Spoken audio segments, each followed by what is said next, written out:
Hello students, today we are going to continue our lecture on the topic of the story of village Palampur.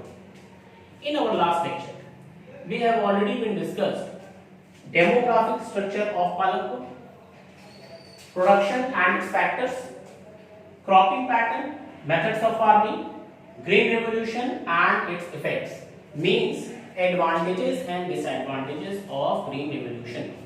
Today we are going to continue with problems faced by poor farmers and farm laborers and non-farming activities in the village Palampur. So our today's first topic is the problem faced by poor farmers. Poor farmers are the farmers which do not have adequate resources for their farming.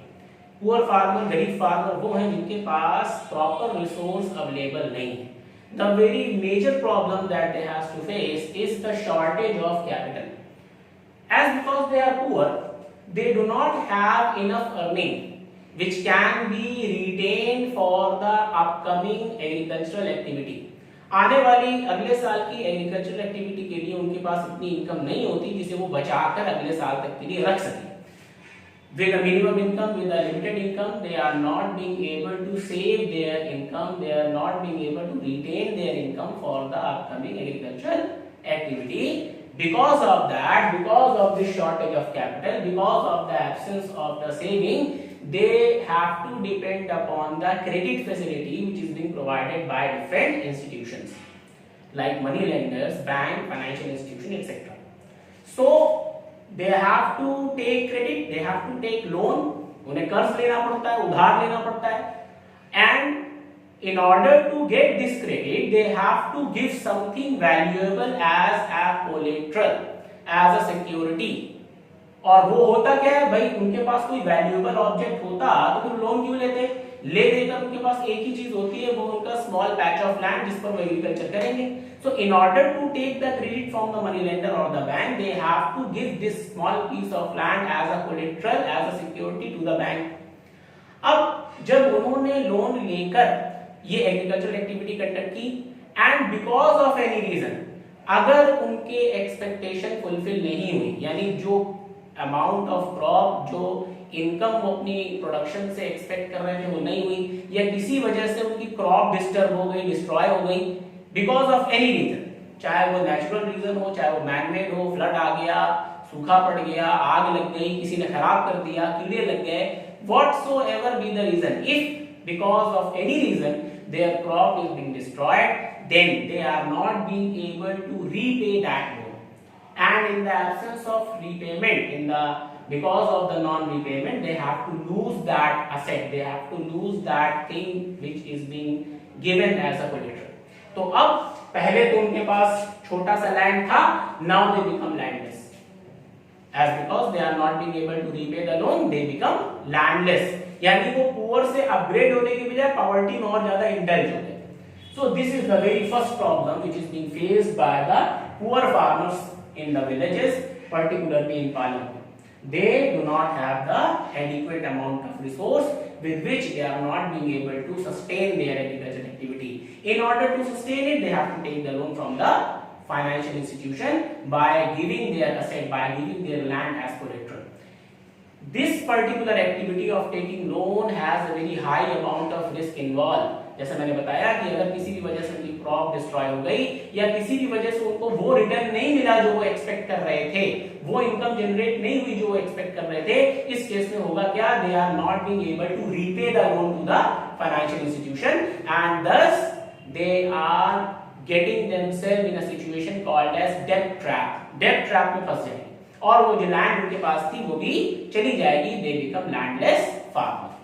अब बात करते हैं second problem की. Second problem है absence of machinery, और ये problem भी derived problem है. पहली प्रॉब्लम थी शॉर्टेज ऑफ कैपिटल, इसी से डिराइव हुई एब्सेंस ऑफ मशीनरी.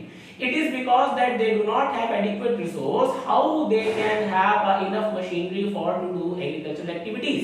जब उनके पास पैसा ही प्रॉपर अवेलेबल नहीं है तो मशीनरी कहां से आएगी? और in the absence of machinery, they now being dependent upon the primitive tools and technology, old technology पर, ओल्ड फार्मिंग मेथड्स पर डिपेंडेंट है, जिसकी वजह से क्या होता है, क्वांटिटी ऑफ क्रॉप और क्वालिटी ऑफ क्रॉप दोनों अफेक्टेड होते हैं.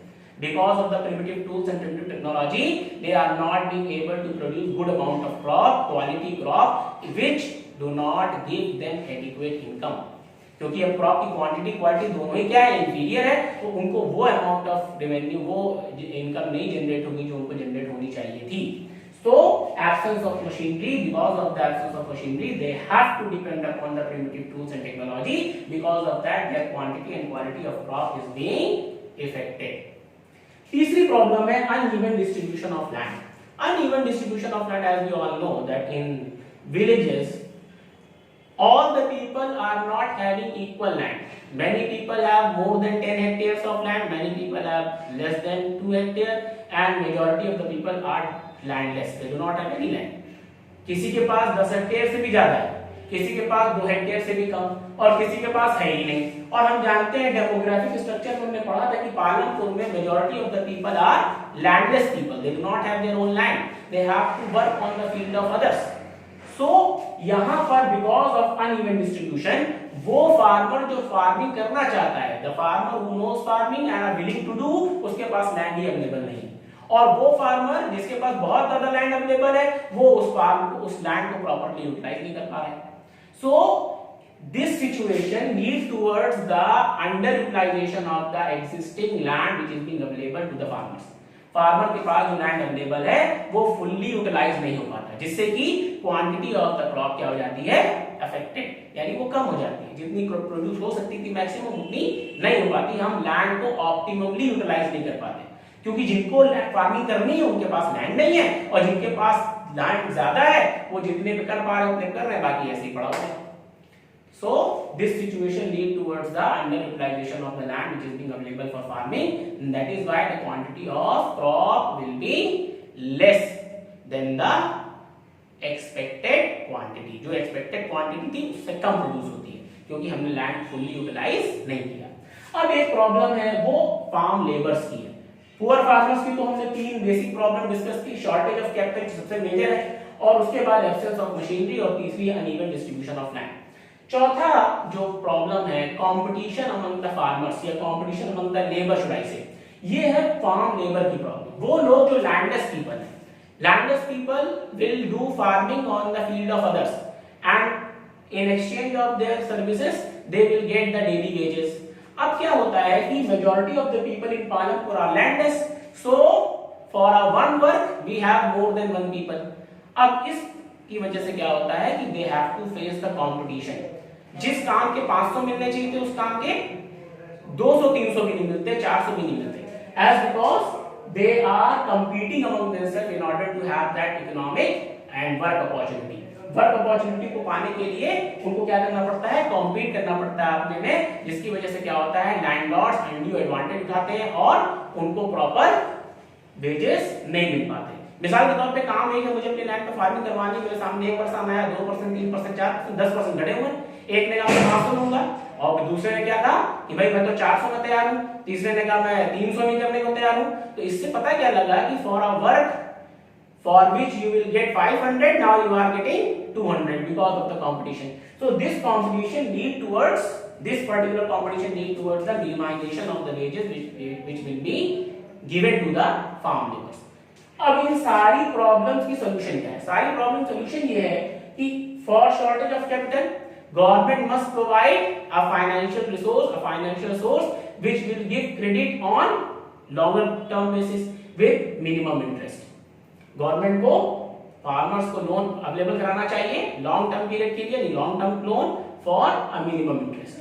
और अगर कोई कंटीजेंसी हो जाए तो उस कंटीजेंसी पर उनको लोन क्या हो जाना चाहिए, माफ. यानी this being loan, this credit which is being available to the poor farmer must be provided from the part of government authorities, ताकि उसकी जो रीपेमेंट है उसमें किसी भी तरह की इलीगल एक्टिविटी ना हो, और जो लैंड कोलेक्टर के तौर पर जमा है वो फार्मर के पास ही रहे.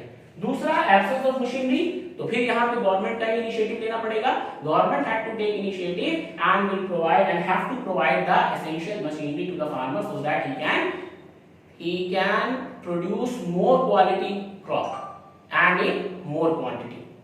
अनइवन डिस्ट्रीब्यूशन, इसके लिए गवर्नमेंट ऑलरेडी एक कदम ले रखा है, उसने जमींदारी को अबॉलिश कर दिया और लैंड जिन फार्मर्स का अवेलेबल नहीं था एफसीआई ने उनको लैंड प्रोवाइड किया ताकि वो क्या कर सके, फार्मिंग कर सके। इससे होगा क्या कि दे विल गेट मोर प्रोड्यूस, उनके पास प्रोडक्शन ऑफ क्रॉप बढ़ जाएगा। वो फार्मर जिसके पास लैंड अवेलेबल है, एफसीआई यानी फूड कॉर्पोरेशन ऑफ इंडिया ने उसको लैंड अवेलेबल कराया, वो उसको प्रोडक्शन कर रहा है। तो ये और जमींदारी सिस्टम अबॉलिश किया, जिनके पास एक्सेसिव लैंड था गवर्नमेंट उसको पोजेस करके उन फार्मर्स में डिस्ट्रीब्यूट किया जिनके पास लैंड अवेलेबल नहीं था। तो इससे क्या हुआ कि काफी हद तक लैंड को इवनली डिस्ट्रीब्यूट करने में हेल्प हुई। उसके बाद है कंपटीशन अमंग फार्मर, इसको रिड्यूस करने के लिए गवर्नमेंट ने इनिशिएटिव लिया और मिनिमम वेज एक्ट बनाया। मिनिमम वेज एक्ट में गवर्नमेंट ने मिनिमम वेजेस सेट किए, यानी ये पर्टिकुलर मिनिमम वेजेस तो फार्मर को मिलेंगे ही मिलेंगे, लेकिन भाई theoretically it is being designed but practically it is not being available to the farmer as because in field they have to face again the competition। तो लैंडलॉर्ड्स कांट्री एडवांटेज उठाते हैं, भाई तय कर रखा है कि मिनिमम 300 रुपए देंगे, लेकिन जब एक्चुअली फील्ड में आते हैं तो बिकॉज ऑफ द कंपटीशन होता है यार नहीं 300 हम तो दूसरा वाला 200 में करने को तैयार है। सो इसके लिए थोड़ा सा हमें क्या करना पड़ेगा, प्रैक्टिकल लेवल पर आकर इसको इंश्योर कराना पड़ेगा गवर्नमेंट को कि लैंडलॉर्ड जो है या जो भी आपके मनी जो है बिग फार्मर्स हैं वो जो पीजेंट्स को फार्म लेबर्स को वो मिनिमम वेजेस दें जो गवर्नमेंट ने प्रॉमिस किया। इसके बाद बात करते हैं नॉन फार्मिंग एक्टिविटीज की। नॉन फार्मिंग एक्टिविटीज में उन एक्टिविटीज को डिस्कस किया जाता है जिनमें फार्मिंग नहीं होती, यानी non farming activities are those economic activities in which we do not produce crop. Apart from producing crop we do everything. Crop production को छोड़कर हम बाकी सारे काम करेंगे। जैसे क्या क्या करेंगे, इन विलेज पालनपुर के कॉन्टेक्स्ट में हम 4 एक्टिविटी परफॉर्म करेंगे। पहला है डेयरी एक्टिविटी, दूसरा है ट्रांसपोर्टेशन, तीसरा है शॉपकीपिंग, चौथा है मैन्युफैक्चरिंग। पहला है dairy activity. Dairy activity stand for the production of milk and related products and their sale in a market. Dairy activity में हम मिल्क और मिल्क से रिलेटेड प्रोडक्ट्स को प्रोड्यूस करते हैं और फिर मार्केट में उसको सेल करके रेवेन्यू जनरेट करते हैं। ट्रांसपोर्टेशन में we will provide transportation facilities to the people so that people can migrate from one place to other. Shopkeeping is an act of trade of goods.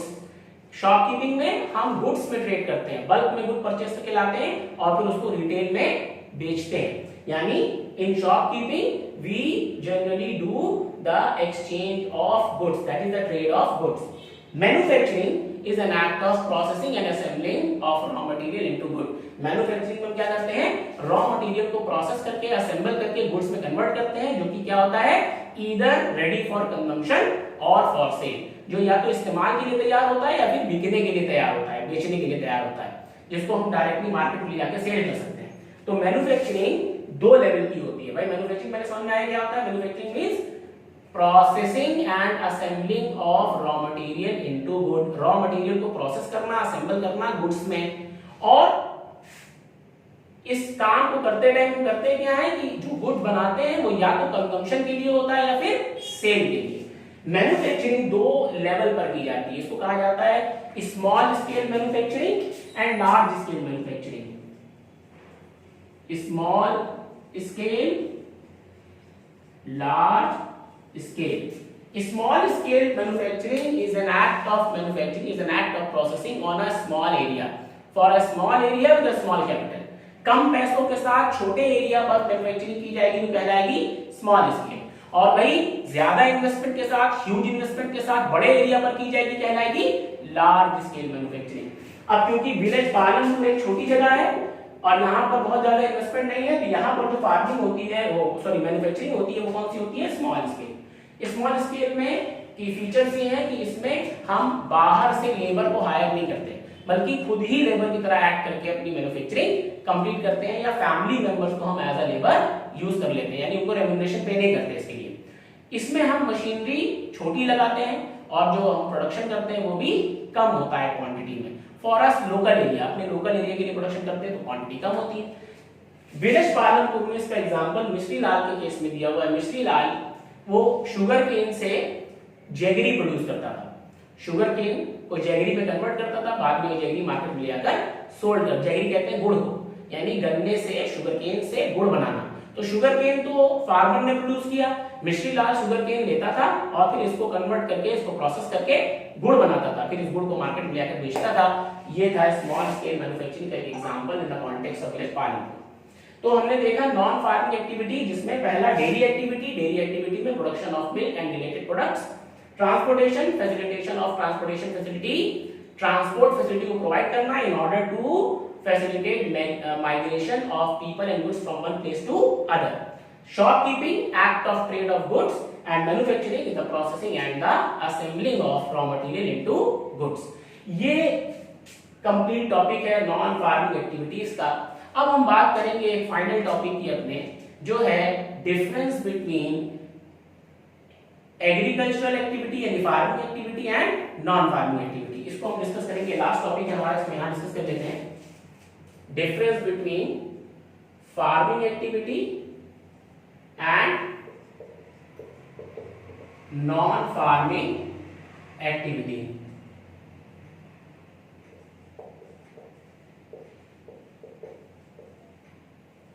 Farming and non farming में हम तीन differences major देखेंगे, prime तीन differences. जो पहला है farming में, it is related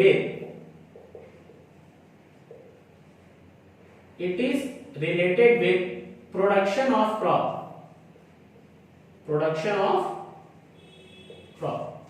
farming activity is primarily related with the production of crop. Farming में हम प्रोडक्शन ऑफ क्रॉप से रिलेट करते हैं, यानी इसमें हम जो काम करते हैं उसका पर्पस होता है production of crop. On the other hand, अगर हम नॉन फार्मिंग एक्टिविटी की बात करें तो यहां प्रोडक्शन ऑफ क्रॉप नहीं होता, बल्कि it is related with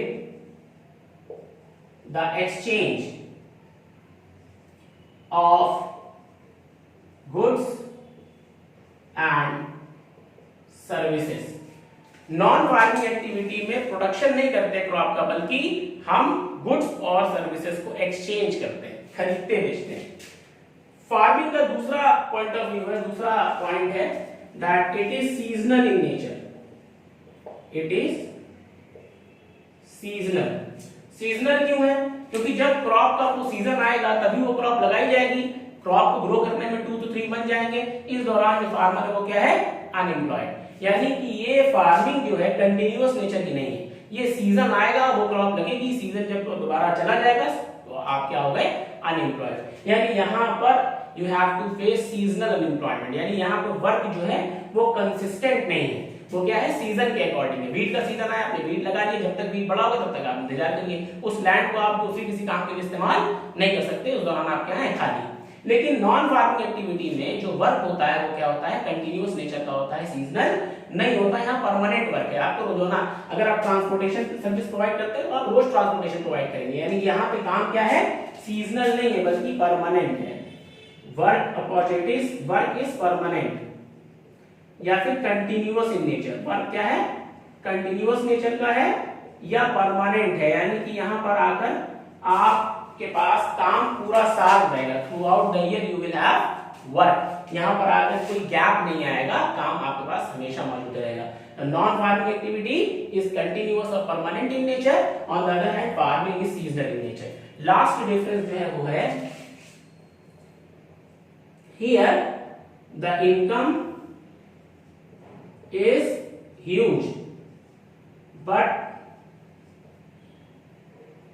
not continuous. Here income is low but continuous. Farming activity में जो इनकम जनरेट होती है वो ह्यूज बल्क अमाउंट में जनरेट होती है, लेकिन कंटिन्यूअस नहीं होती। यानी जब आपकी फसल तैयार हो गई, क्रॉप प्रोड्यूस हो गई, आपने मार्केट क्रॉप लेके गए, इकट्ठा बेचा और ह्यूज अमाउंट ऑफ मनी लेकर आ गए, यहाँ पर आपको इनकम एक बार मिली। अब दोबारा इनकम जनरेट करने के लिए आपको दोबारा क्रॉप लगानी पड़ेगी, वो 3 महीना लगेगा उसको बड़ा होने में, फिर कटाई होगी, फिर जाओगे, फिर बेचोगे, फिर पैसा आएगा। यानी यहाँ पर इनकम जो जनरेट होती है वो ह्यूज अमाउंट में होती है, लेकिन वंस इन अ व्हाइल होती है, कंटिन्यूअस नेचर की नहीं होती। लेकिन नॉन फार्मिंग एक्टिविटी में इनकम छोटी जरूर होती है, कम इनकम होती है, लेकिन रेगुलर इनकम होती है, कंटिन्यूअस इनकम होती है। यहाँ पर आकर ऐसा नहीं है कि आज आपने ट्रांसपोर्ट फैसिलिटी दी, आज पैसा मिला, 3 महीने बाद मिलेगा, नहीं। आप जितनी बार सर्विस देते जाएंगे उतनी बार आपका रेवेन्यू जनरेट होता चला जाएगा। जितनी बार आप दूध निकाल के बेचेंगे उतनी बार आपका रेवेन्यू जनरेट होगा, जितनी बार आप ट्रेड करेंगे एक्सचेंज में उतनी बार आपका रेवेन्यू जनरेट हो जाएगा। यानी कि नॉन फार्मिंग एक्टिविटी में जो इनकम है वो रेगुलर नेचर की है और छोटे अमाउंट की, it is in small amount, it is low but continuous in nature. Farming में income is huge but it is seasonal, that is not continuous. Regular income वहां पर नहीं है, वो नॉट कंटिन्यूअस है। सबको बात समझ आ गई? I hope I am very clear. And with this we come to the end of the chapter. यहाँ पर आकर चैप्टर खत्म हो जाता है, चैप्टर में और कोई कंटेंट नहीं रह गया है। Regarding the questions and the queries you may ask in the comment section and please do subscribe our channel so that you may be updated with the new videos. Thank you very much.